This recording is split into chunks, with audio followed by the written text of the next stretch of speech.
মৰমৰ ভাই ভণ্টীসকল, যিসকলে SCRTৰ অধীনত ফেচ টু ফেচ অৰ্থাৎ ৰেগুলাৰ মোডত 2 বছৰীয়া DLED পাঠ্যক্ৰম কৰিব বিচাৰিছিলা, কিন্তু এণ্ট্ৰেন্স পৰীক্ষা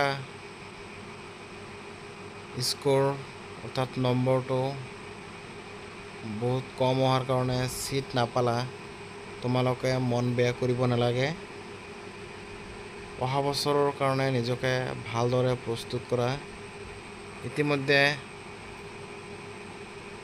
স্পৰ্ট এডমিশ্যন বা first round, second round, third round sport admission চব পাৰ হৈ গ'ল। গতিকে এতিয়া আৰু এডমিশ্যন পোৱাৰ কোনো চান্স নাই।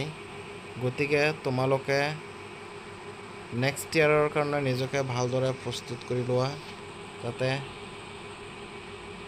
চিলেকশ্যন পাই যাতে নিজৰ পচন্দৰ ইনষ্টিটিউশ্যনত 2 বছৰীয়া পাঠ্যক্ৰম কৰিব পৰা আৰু লগতে নিজকে এজন সুপ্ৰতিষ্ঠিত শিক্ষক হ'বলৈ সুবিধা লাভ কৰিব পাৰা।